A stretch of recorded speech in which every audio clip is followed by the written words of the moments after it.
sommes dans la présence du Seigneur.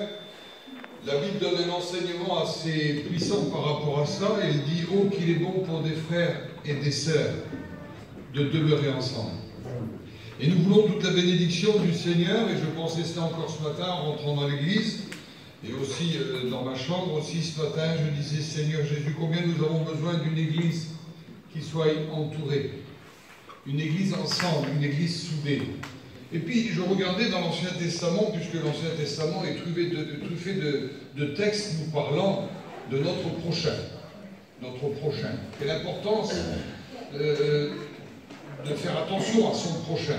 Et l'Ancien Testament, c'est son prochain. Et le Nouveau Testament, dans tous les épîtres pratiquement du Nouveau Testament, on retrouve une parole, je ne sais pas si vous avez fait attention, l'apôtre Paul en fait souvent illusion. Cette parole, c'est souvent les uns et les autres. On retrouve dans tout le Nouveau Testament ce mot, les uns les autres. Saluez-vous les uns les autres, supportez-vous les uns les autres, exhortez-vous les uns les autres, relevez-vous les uns les autres, aimez-vous les uns les autres. Et puis on voit, ayez de la compassion les uns envers les autres, ayez de la patience les uns pour les autres, ne vous mentez pas les uns les autres, portez les fardeaux les uns les autres. L'Épître aux Galates nous fait allusion de ce mot-là. Et puis on voit dans tout le Nouveau Testament cette notion de s'aimer les uns des autres. Et puis il est même un autre mot qui est dit, alors certains disent charavez-vous, hein, c'est se vanter, se crâner les uns les autres. Mais le texte dit édifiez-vous les uns les autres. Édifier quelqu'un, c'est pas le charave. Charave, c'est souvent mentir. Et c'est La Fontaine qui nous a montré ça dans l'histoire du corbeau et le renard, en disant apprenez que tout flatteur vit aux dépens de celui qui l'écoute. Il y en a qui ont la bouche flatteuse. Qu'est-ce que t'es beau, mon frère?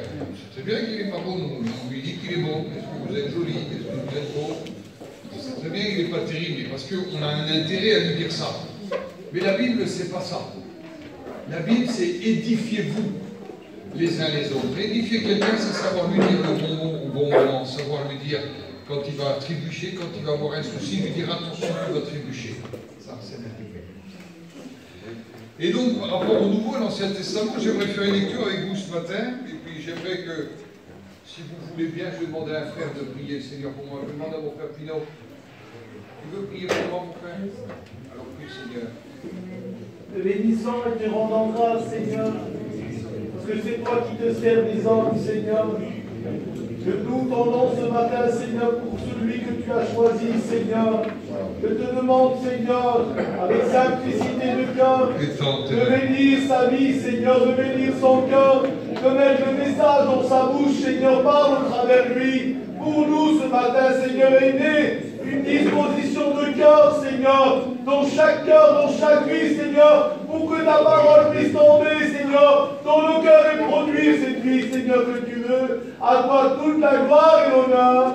Amen. Gloire au Seigneur. Amen. J'aimerais lire avec vous dans le premier épître de Thessaloniciens, à partir du chapitre 5, puis on va commencer à faire la lecture au verset 9. J'ai l'habitude de dire ces mots-là, je préfère lire beaucoup que de parler, ça m'évite de dire des bêtises. Parce que lorsque je lis la Bible, je réplique exactement ce que la parole de Dieu a envie de nous dire. Et parler, ça ne sert pas à grand-chose. Si c'est pour dire n'importe quoi, il vaut mieux s'abstenir. Mais ce matin, j'aimerais lire avec vous la parole du Seigneur. Écoutez l'espérance pour nous, enfants de Dieu chrétiens. À partir du verset 9, la Bible nous dit « Car Dieu ne nous a pas destinés à la colère, mais à l'acquisition du salut par notre Seigneur Jésus-Christ, qui est mort pour nous, afin que soit que nous veillions, soit que nous dormions, nous vivions ensemble avec lui. C'est pourquoi exhortez-vous réciproquement et édifiez-vous les uns et les autres, comme en réalité vous le faites. Nous vous prions, frères, d'avoir de la considération pour ceux qui travaillent parmi vous, qui vous dirigent dans le Seigneur et qui vous exhortent. Ayez pour eux beaucoup d'affection à cause de leurs œuvres. Soyez en paix entre vous. Nous vous en prions aussi, frères, avertissez ceux qui vivent dans le désordre, consolez ceux qui sont abattus, supportez les faibles, usez de patience envers tous. Prenez garde que personne ne rende à autrui le mal pour le mal, mais poursuivez toujours le bien, soit entre vous, soit envers tous. Soyez toujours joyeux, priez sans cesse, rendez grâce en toutes choses, car c'est à votre égard la volonté que Dieu en Jésus-Christ N'éteignez pas l'esprit, ne méprisez pas les prophéties, mais examinez toutes choses, retenez ce qui est bon, abstenez-vous de toute espèce de mal. Que le Dieu de paix vous sanctifie lui-même tout entier et que tout votre être, esprit, âme et le corps soient conservés irrépréhensibles lors de l'avènement de notre Seigneur Jésus-Christ. Celui qui vous a appelé est fidèle et c'est lui qui le fera. Frères, priez pour nous. Saluez tous les frères par un saint baiser. Je vous en conjure par le Seigneur que cette lettre soit lue à tous les saints et frères. Que la grâce de notre Seigneur Jésus soit avec vous tous. Amen. Ah, quelle lecture merveilleuse, nous rappelant le principe même de l'Évangile. Pourquoi s'unir tous ensemble si c'est pour devenir pire? La Bible donne un autre enseignement. Et si on pouvait unir pour devenir meilleur, si je rentre ici à 10h, je repars à midi avec des mauvaises pensées, ça ne sert à rien de venir ici. Je reste chez moi ce matin, je regarde un film, j'écoute de la musique classique, mon esprit va être apaisé.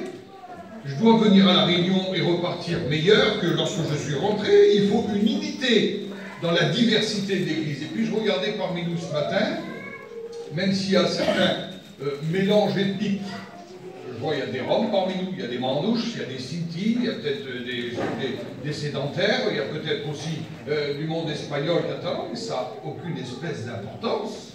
Ce matin, même des Arabes parmi nous, la gloire au Seigneur.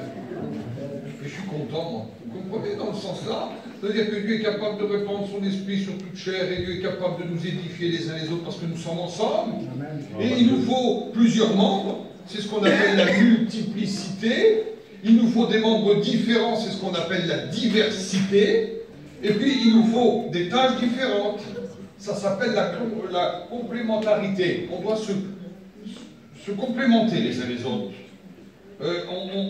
On est dépendants les uns les autres. On doit penser que j'ai besoin de mon frère, j'ai besoin de mes frères qui sont là, j'ai besoin de vous, mes sœurs, vous qui êtes là ce matin. On a besoin de s'édifier les uns les autres, de se compléter les uns les autres, et ça, on l'obtient que dans une église qui sait souffrir ensemble, qui sait s'édifier ensemble, qui sait construire ensemble. Nous avons des grands combats à mener, et ça, nous y arriverons que dans la mesure où nous sommes unis ensemble. L'enseignement de Jésus, c'est aimez-vous les uns les autres. C'est compliqué à expliquer. Et l'enseignement de Jésus, c'est fait dans un enseignement sans parler. La Bible nous dit qu'ils étaient réunis là pour accomplir ce que la Bible demandait d'accomplir. Ils étaient en train de prendre un repas ensemble. Et au milieu du repas, le Seigneur va se lever. Il va ôter sa tunique et il va s'abaisser physiquement. Et il va s'abaisser vers ses frères. Il prend une bassine, il prend un linge et il commence à laver les pieds de ses frères. Je ne sais pas si vous imaginez la scène. Pour vous, ça ne veut peut-être pas dire grand-chose parce qu'on a l'habitude de le prêcher souvent. Mais pour moi, c'est quelque chose d'exceptionnel. Je ne sais pas, bon, je vais vous donner une idée comme ça. M'arrivait il y a quelques années de rester paralysé, moi, dans mon lit. Et ma femme me lavait les pieds. Mais c'est ma femme. Vous comprenez? Si je viendrais ici dans l'église et que, admettons, je raconte ça comme ça, prenez-le au premier degré, je vais vous demander à vous, il n'y aurait pas une jeune fille parmi vous qui pourrait me laver les pieds? Vous allez dire, bon, on va peut-être trouver ça, mais ça commence à être délicat comme situation. Mais comme tu es un pasteur et qu'on t'aime bien, allez, une jeune fille pourra peut-être, mais je vais demander à une femme mariée de le faire. Plus fort encore, je demandais à une femme ancienne de me laver les pieds. Imaginez-vous ce que ça représente. Et Jésus commence à laver les pieds de tous les disciples, le plus vieux au plus jeune, du plus instruit au plus simple, du plus faux. Il lave les pieds à Judas, à celui qui l'aimait le plus, à Jean. Mais il fallait laver tous les pieds, ces 12 paires de pieds qu'il faut laver là. Et Jésus s'abaisse physiquement, se met à genoux, prenant les pieds sur lui, et il commence à laver les pieds des disciples. Et puis Pierre, on va redire, c'est compliqué pour lui, mais dis-moi, ça va pas ce que tu fais. Mais dis ce que tu ne comprends pas, tu vas le comprendre. Essaie de comprendre ce que je suis en train de faire. Tu ne comprends pas, mais dis pardonnez-vous les uns les autres. Il est plus facile de dire pardon à quelqu'un que de lui laver les pieds. Vous savez ce que je suis en train de vous dire? Et quand Jésus dit lavez-vous les pieds, ça veut dire ce que ça veut dire. Comprenez, je sais que c'est arrivé dans notre mission il y a une trentaine, 35 ans peut-être en arrière, voire plus. C'est passé un grand drame. Il y a une femme qui a perdu son mari. parce qu'un autre homme avait tué son mari. Il est venu à la convention sachant qu'elle s'était convertie, il est venu vers elle, il lui a dit maintenant lave-moi les pieds. Ah. Il a fallu qu'elle lui lave les pieds. À celui qui avait tué son mari. Alors je ne sais pas, le plus grand pardon, ça aurait été de lui dire oui, je suis chrétienne, allez, je te demande pardon, allez. Mais de s'abaisser physiquement pour lui laver les pieds, ça n'a pas dû être facile. Vous comprenez un peu la situation, l'esprit de laver les pieds de quelqu'un. Ne vous inquiétez pas, ce matin, on ne va pas vous le demander, mais s'il fallait vous le demander, posez-vous la question. Est-ce que tu es capable de laver tous les pieds de cette assemblée ce matin? Est-ce que tu es capable de le faire, même de te lever? Allez, on ne demande pas jusqu'à laver les pieds. De te lever, d'aller vers tout le monde dans cette assemblée ce matin et de dire, je te demande pardon. Est-ce que tu es capable d'aller vers tout le monde ce matin, de le prendre dans tes bras et de dire, je t'aime, de l'amour du Seigneur? Ne vous inquiétez pas, on ne vous demandera pas de le faire. Il y a des gestes plus simples que ça. Appeler quelqu'un pour boire un café ou de saluer simplement de la tête. C'est pour ça que je vous ai lu ce texte ce matin. Saluez-vous les uns les autres. Ça paraît facile. Saluez-vous. Bonjour mon frère, bonjour ma soeur. Il semblerait que ce matin j'ai oublié de le faire avec certains d'entre vous. Mais ne vous inquiétez pas, je ne vous connais pas pour la plupart. Et je suis capable de le faire. Mais vous, qui vous connaissez parfaitement, heureusement que l'Église est grande, je me mets au fond pour ne pas avoir à saluer ou à croiser quelqu'un. Je m'excuse pour perdre ton temps. On en a parlé hier. Et Paul enseigne le pardon dans le sens qu'il est en train d'enseigner l'apôtre Paul, un pardon, et le pardon de Paul, lorsqu'il dit « saluez-vous d'un saint baiser », ça veut dire l'intéressement envers l'autre.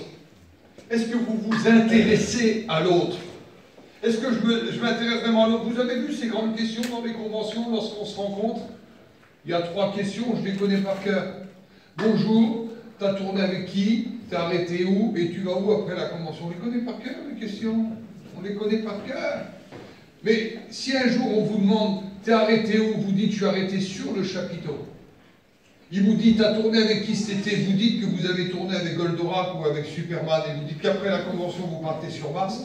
Vous verrez que celui qui vous a posé les questions se moque complètement de la réponse. J'ai fait l'expérience, moi. Ça va, mon frère? Non, ça va pas du tout. Bah, t'as vu, nous, on a tourné avec un tel. Et je viens de te dire que ça va pas. Tu m'as pas écouté. Parce qu'il s'en moque.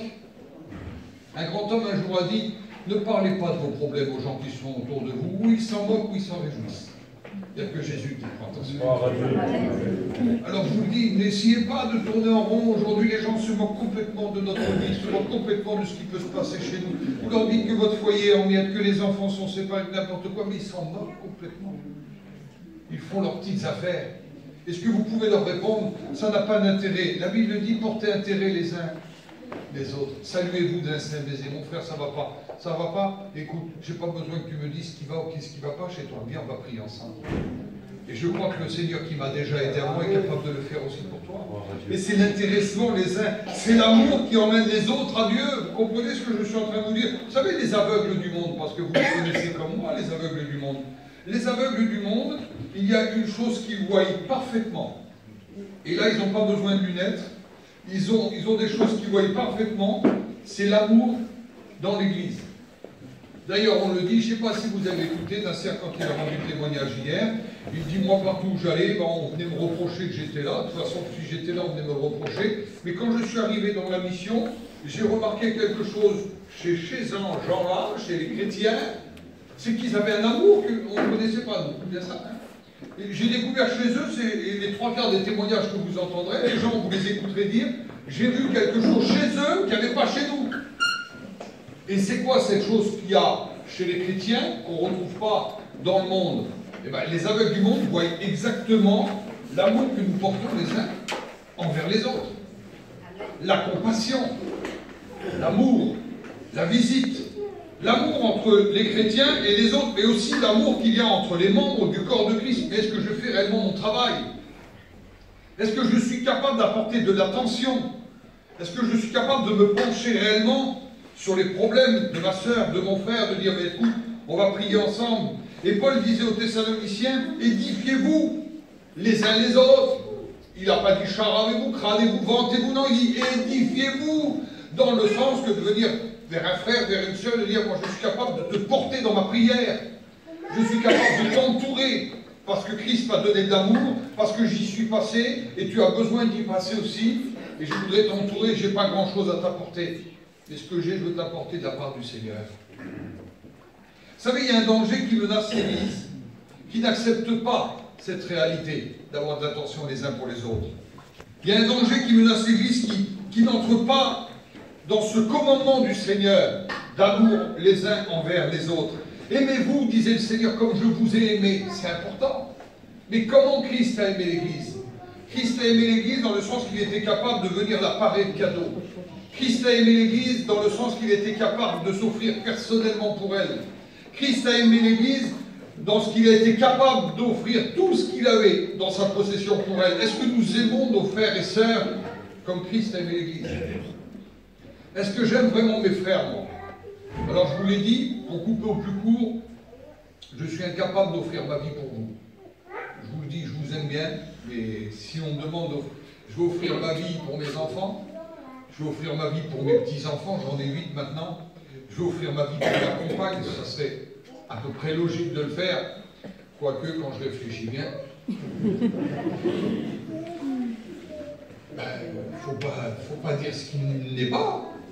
Je l'aime bien, mais la vie c'est bien aussi. Mais pour vous donner un ordre d'idée, vous voyez déjà qu'on commence à faire des différences. Pour les enfants, il n'y a pas de souci, les petits-enfants c'est encore pire. Après, la compagne, après les parents, après mon frère, là, ça fait au moins 3 mois qu'il ne m'a pas téléphoné, il me serre des dents. Ah oui, mais c'est comme ça, oui ou non? Des conflits familiaux. Amen. Il y en a. Je grince les dents quand je vois ma sœur. Si tu grinces les dents en voyant ta sœur, que c'est ton sang qui coule dans ses veines, tu n'expliques pas en voyant une sœur que tu n'as jamais vue de ta vie. Vous avez pensé à tout ça?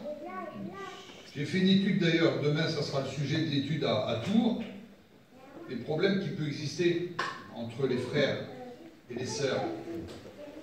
On se prend la tête pour les deux maintenant.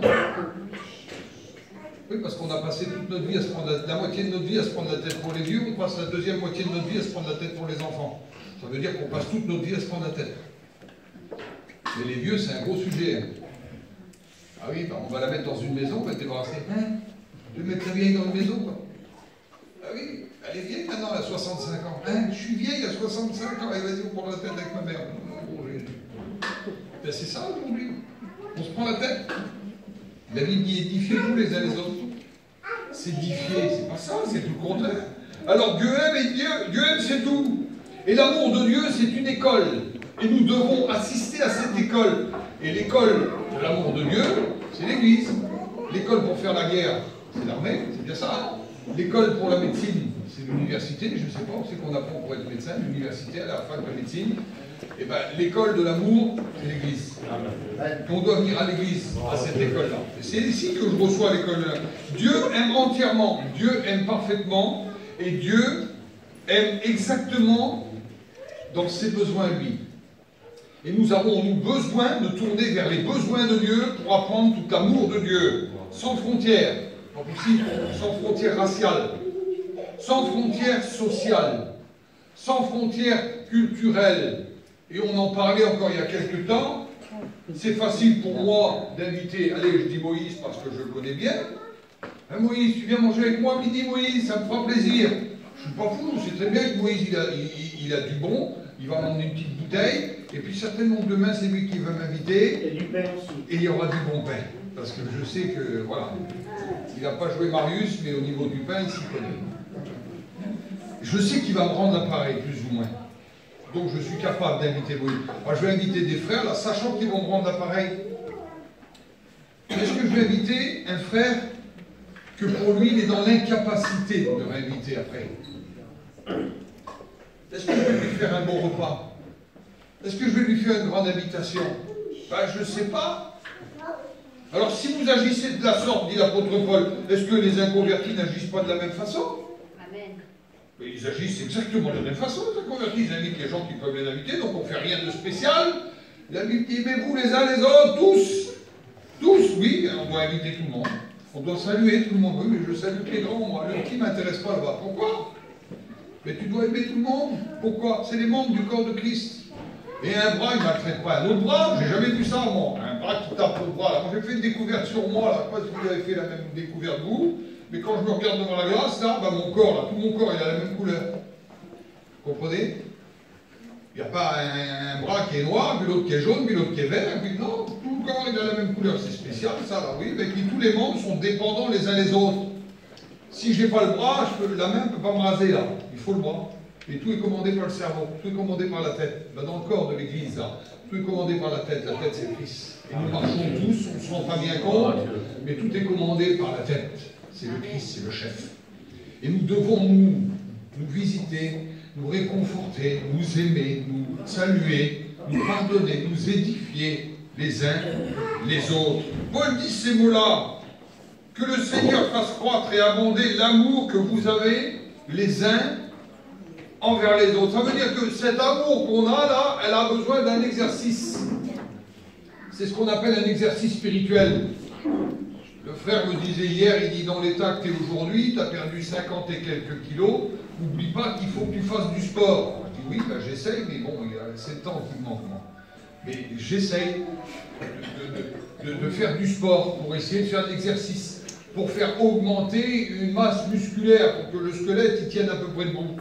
Ah ben j'y sais bien, on va le faire, bon il faut le faire.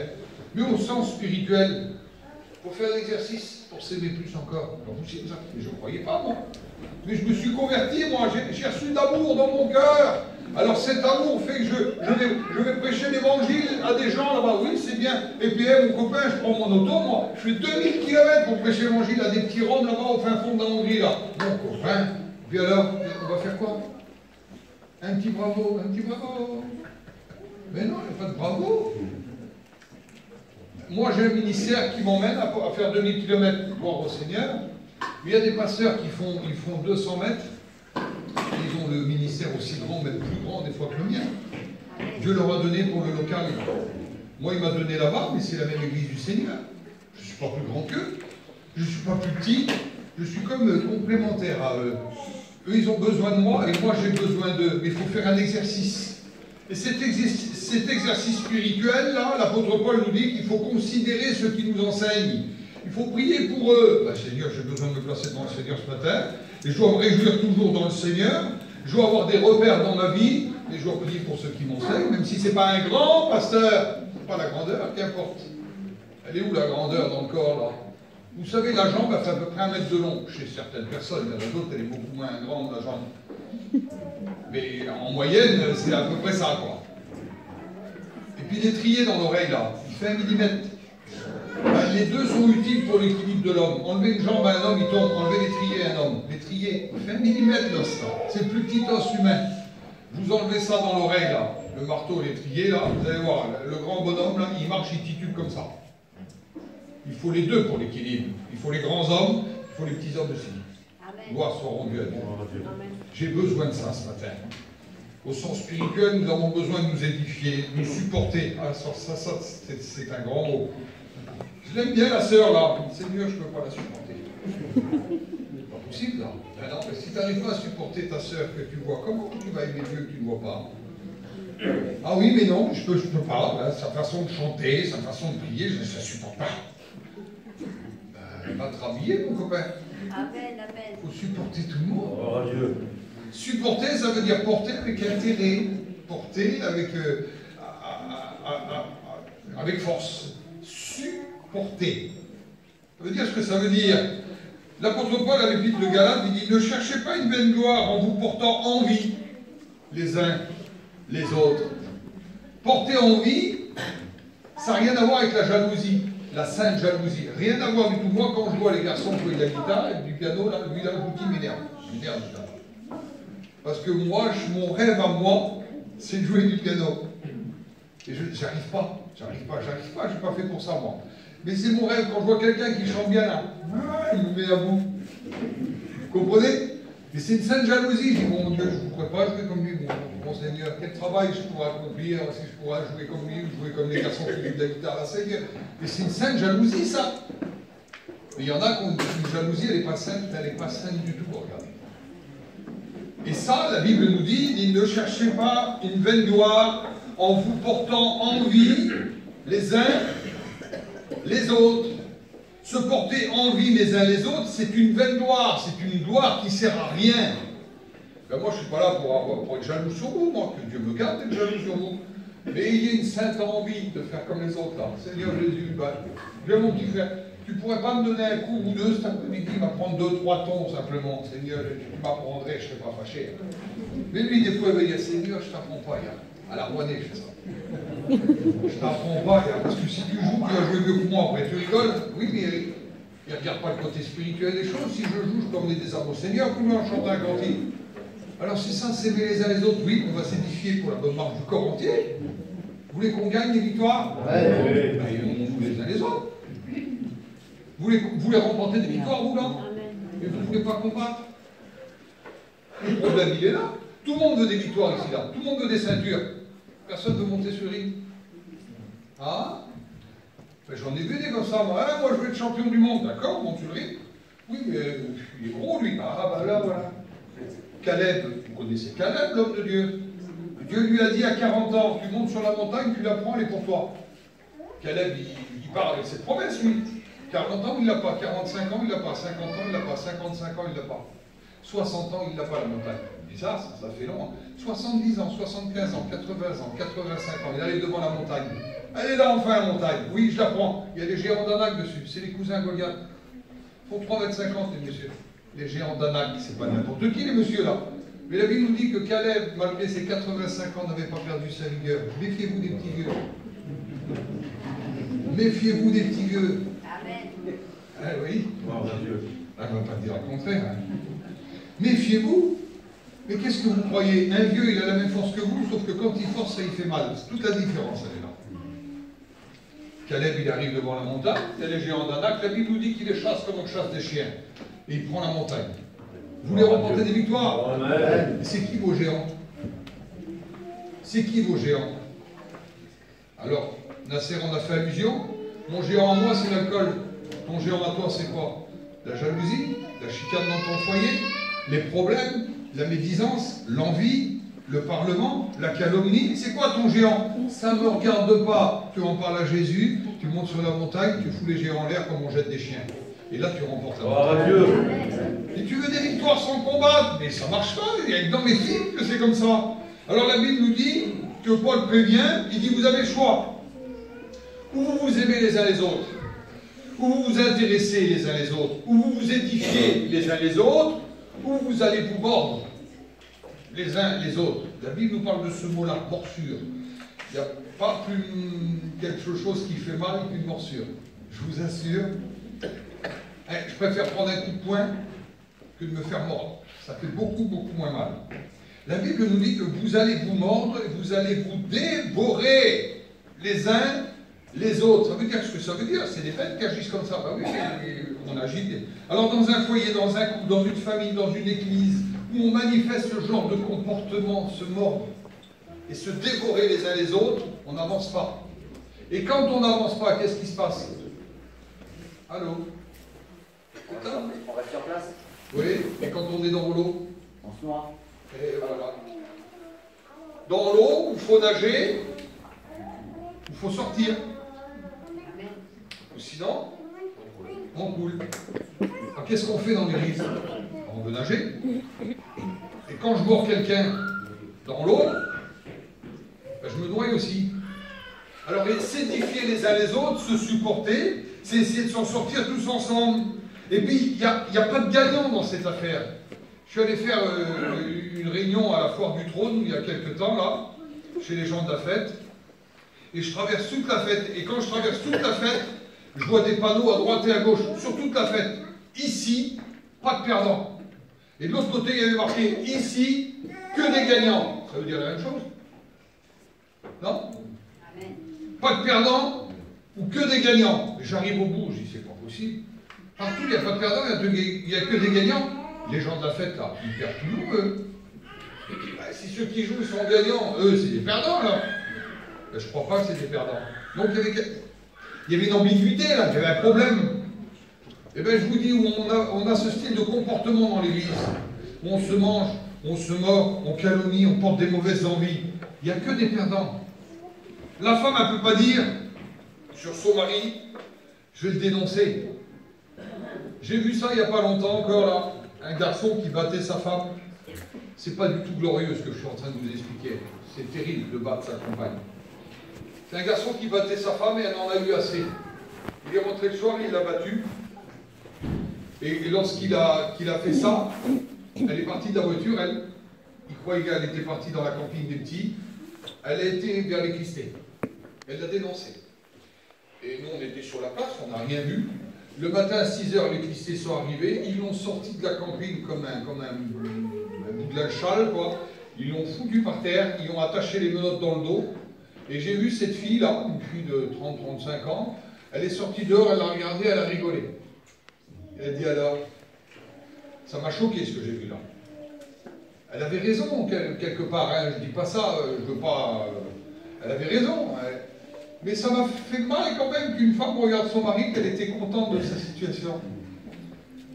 Il a fait de la prison, quelques temps après il est sorti, il a repris sa femme et je les voyais sous un auvent, quelques mois après, manger ensemble, souriant, avec les petits-enfants.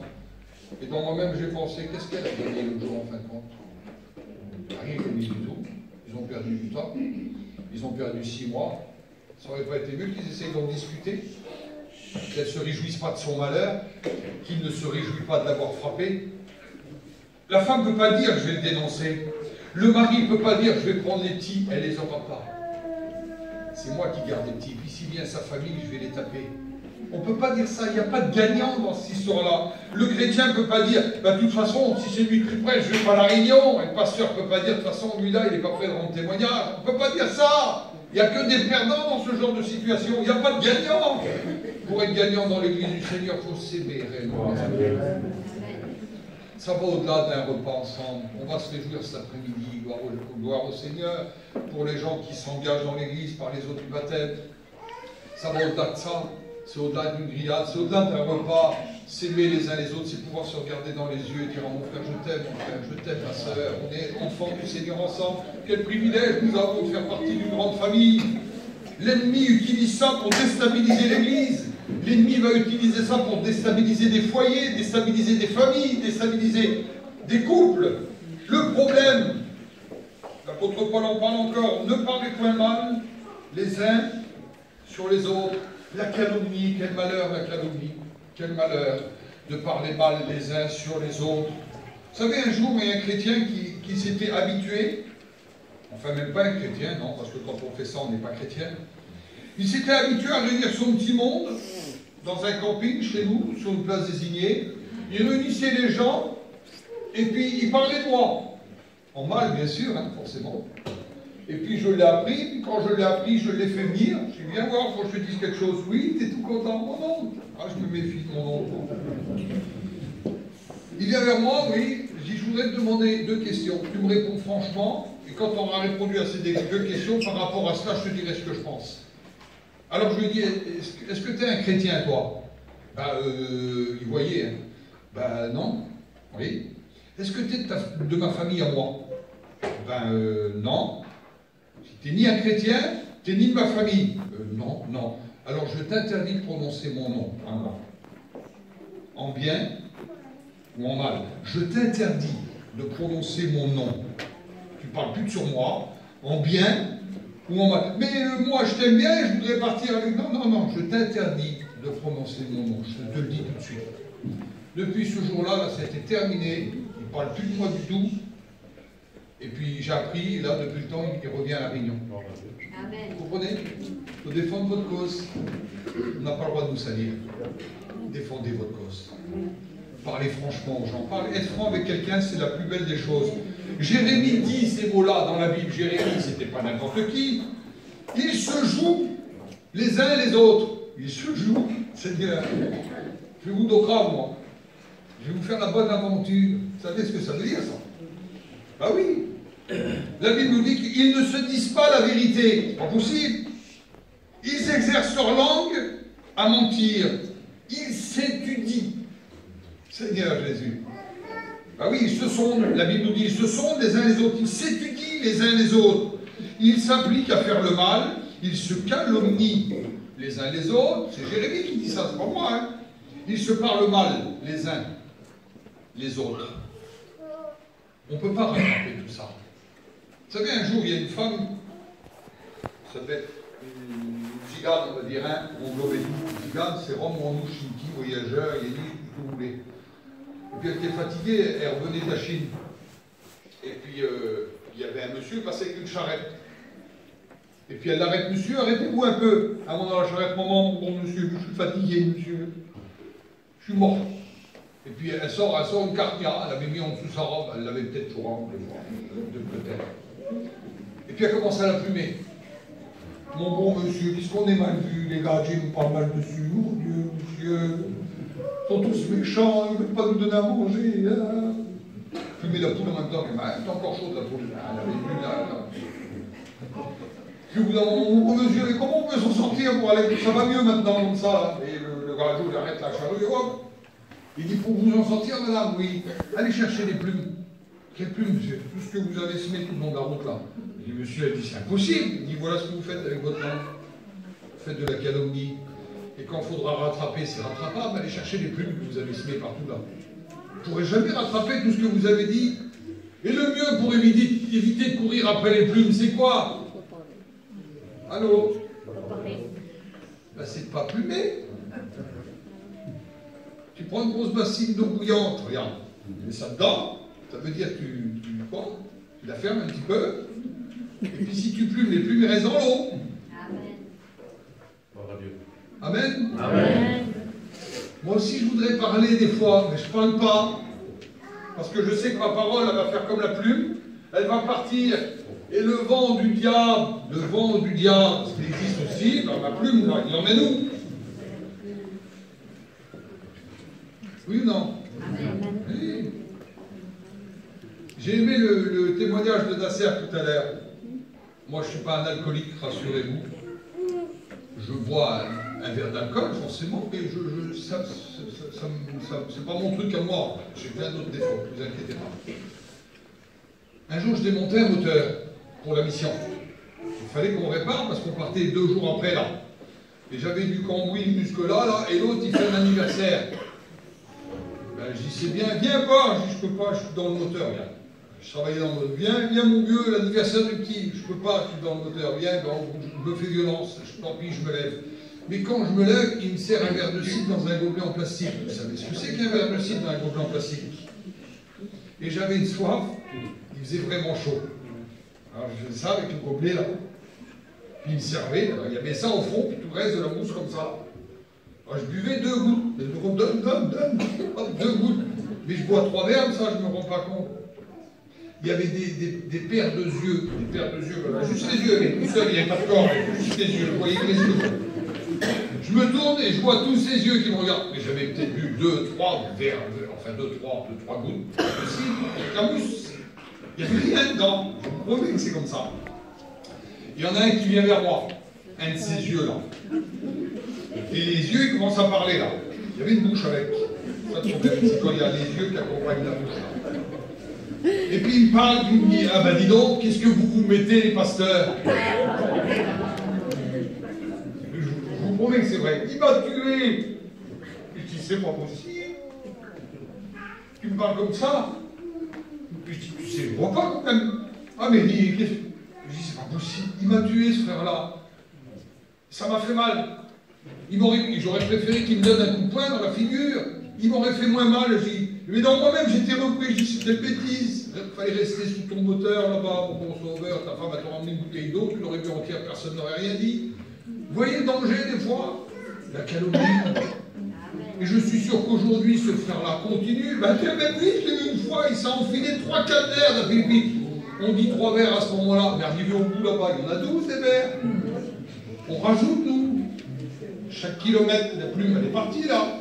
Faisons attention, on peut faire mal aux gens avec nos mots. Malachie dit ces mots-là. Prophète Malachie. N'avons-nous pas tous un seul Père, créé par un seul Dieu? Alors pourquoi sommes-nous infidèles les uns envers les autres? L'infidélité, c'est quelque chose de terrible. Vous savez ce que c'est être infidèle? c'est l'histoire d'un couple et qu'il y en a un de ce couple qui va s'unir avec un autre ou une autre derrière son dos. C'est ça l'infidélité. De manquer de fidélité. Je t'ai toujours dit bonjour, je t'ai toujours salué, puis d'un seul coup, je viens plus vers toi, je te dis pas bonjour, je te salue pas. Mais qu'est-ce que je t'ai fait? Vous ne vous rendez pas compte quel mal qu'on peut faire en faisant ça? Qu'est-ce que je t'ai fait? Pourquoi me mets-tu infidèle? Tu venais me visiter, tu viens plus, tu venais me parler, tu ne me parles plus, tu m'apportais quelque chose, tu ne le fais plus. Tu me souriais quand je perds du courage, tu ne le fais plus du tout, tu m'es infidèle. Et Malachie dit ça. On ne peut pas rattraper toutes ces choses-là, mais on va essayer de se rectifier. Alors pourquoi sommes-nous infidèles les uns les autres? Le danger, ne vous plaignez pas, dit l'apôtre Paul, les uns envers les autres. Colossiens 3, verset 13 nous dit, supportez-vous les uns les autres. Être spirituel, c'est pas être sans problème. C'est pas ça être spirituel. On peut être spirituel, avoir aussi des problèmes. Être spirituel, c'est savoir régler le problème quand il arrive. J'ai vu un jeune qui m'a téléphoné une fois à 1h du matin. Il dit, viens vite, viens vite, viens vite, j'ai eu un problème sur la route. Donc au sur le coup, j'ai eu peur, j'ai pris mon auto, j'ai roulé très vite. Et je suis arrivé à l'endroit, effectivement, son auto était dans le fossé. Cassé. Mais il dit, comment j'ai fait? J'ai pris le virage, j'aurais dû ralentir. J'ai dit, arrête mon petit. Quoi? J'arrête avec qui? Comment t'as fait? Puis j'aurais su. Maintenant, on va regarder comment sortir l'auto du fossé, rentrer chez toi, et avec ça, ton père que t'es pas mort, c'est juste un accident. Faut relativiser. Il y en a qui se font tout un film. Arrêtez avec vos films là. J'aurais su, j'aurais pas dit ça, j'aurais pas. Arrête, t'as pas la machine à remonter le temps, je l'ai pas non plus moi. Tu peux pas revenir en arrière. On va essayer d'arranger le problème. C'est ça être spirituel. Être spirituel, c'est pas se mordre des doigts. Être spirituel, c'est savoir arrêter avant de dire aïe. Vous comprenez ça? Être spirituel, c'est de dire maintenant je vais essayer d'arranger les choses. La réponse dans le sens d'être spirituel, c'est pardonnez-vous réciproquement les uns les autres. Zacharie dit que nul ne pense mal de son prochain, ce sont des choses que je hais, dit le Seigneur. Que chacun ne pense mal de son prochain. Vous savez le problème qu'on a nous? C'est ce mot-là, Ibarilach. Quelle grande honte, hein? Ibarilach, nos menchis. On n'arrive pas, on ne veut pas aller vers eux, mon Dieu, comme ça. Mais tais-toi là. Mais je ne peux pas aller vers elle, Ilach. Mais c'est bon, va vers ton frère, va vers ta sœur. Excuse-moi, j'ai parlé, je ne connaissais pas toute l'histoire, je me suis avancé, je te demande pardon. Et puis s'il faut le faire en pleurant, mais pourquoi? C'est gênant de pleurer? C'est gênant pour vous de pleurer. C'est glorieux de pleurer quand on se trompe. C'est glorieux. Je regrette ma petite sœur, j'ai dit ça, puis je ne pensais pas, c'est que des mots. J'ai dit des mots, je ne pensais pas, la colère m'a fait dire ça. C'est mieux que de garder ça en vous là, pendant des années. Là. Vous allez vous faire mal, vous vous mordez les uns les autres. Je demande pardon. Allez, soit, je ne peux pas te laver les pieds, puis te demander pardon, il n'y arrive pas. Donc, je ne peux pas demander pardon, puis je suis un père de famille, et puis après ton orgueil revient, puis j'ai 50 ans, moi. 50 ans, toi, pas toi, t'as 50 ans. Et alors, ça peut faire ça. Non, tu peux faire des petits gestes. Aller vers un homme, pour le regarder. Viens boire un café. Ben non, viens boire un café, tout est dedans. Je te demande pardon, je m'excuse si je t'ai fait du mal, je t'invite à ma table, chez moi c'est chez toi, viens, installe-toi, tout est dedans. Je ne recommencerai plus mon frère. Tout est dedans, viens boire un café. Vous comprenez? Alors les frères, je ne vous demande pas d'aller offrir des fleurs à une sœur, vous avez eu des problèmes, hein, vous allez remettre un autre problème par-dessus. Mais regardez quelqu'un, lui sourire, portez 4 sur lui, portez 4 sur elle. Ma sœur, je vais t'appeler pour rendre témoignage, juste en disant ça. Ça veut tout dire. Je m'excuse, le temps est passé, on passe à autre chose, que Dieu te bénisse et que Dieu nous bénisse ensemble. Tout est dans ce mot-là. On appelle le frère pour chanter un cantique là. Oui? Ben voilà, tu as passé ton épreuve, maintenant on passe à autre chose, on regarde l'avenir, on va être bénis ensemble, on va être joyeux ensemble, c'est ce que nous dit la Bible. On va arrêter de se mordre, parce que quand on se mord, ça fait mal, et quand ça nous fait mal, on perd trop de temps. Il y a des âmes à sauver. Vous voulez qu'on le fasse ensemble? Alors je suis un grand joueur, on peut arrêter. L'apôtre Paul nous dit ces mots-là. vous allez vous rendre serviteurs par amour. Serviteurs par amour. Vous allez vous rendre serviteurs les uns envers les autres. C'est ça aimer l'autre. C'est ça aimer son prochain. C'est ça essayer d'avancer spirituellement. C'est de se rendre serviteur. Pierre dira, l'amour doit être ardent les uns pour les autres. C'est Pierre qui dit ces mots-là. L'amour couvre une multitude de péchés. L'amour avertit, elle met en garde. L'amour se déplace. Oui, mais t'as vu, les serviteurs, là, ils viennent jamais nous visiter. Mais pourquoi tu ne vas pas les visiter, toi? Bah, oui, mais c'est à eux de venir nous visiter. C'est marqué où? Ah, j'étais malade. C'est Jésus qui dit ça. Vous êtes venu me voir, j'étais nu, vous m'avez revêtu, j'étais en prison, vous m'avez visité. C'est bien ça, non? T'es en prison, toi? T'es pas en prison? Oui, mais on se voit 3 fois par semaine à la réunion, 1 heure, il y en a pas assez. Oui, mais quand même, quel enseignement ça? Par contre, le pasteur, il n'arrête pas lui. Il a une famille aussi, il faut qu'il va chiner, il faut qu'il monte dans les arbres, il faut qu'il monte sur son toit, enfin peu importe, qu'il fasse ses affaires. Oui, quand est-ce que tu es venu visiter toi? Quand est-ce que tu lui as demandé, mon frère, ça va spirituellement? Oui, mais on ne demande pas au pasteur, ça c'est d'office? Non, c'est pas d'office. Le pasteur, il a les mêmes problèmes que toi, des fois pire. Ses enfants aussi ont des problèmes. Ses enfants aussi lui font la vie. Et puis dans son foyer, il y a des malades aussi. Et puis il y a des problèmes. Et puis des fois, ça ne marche pas. Et puis tout le temps qu'il passe dans les rayons, il ne peut pas faire ses affaires des fois. C'est compliqué. Est-ce que tu es venu lui demander si ça allait? Amen.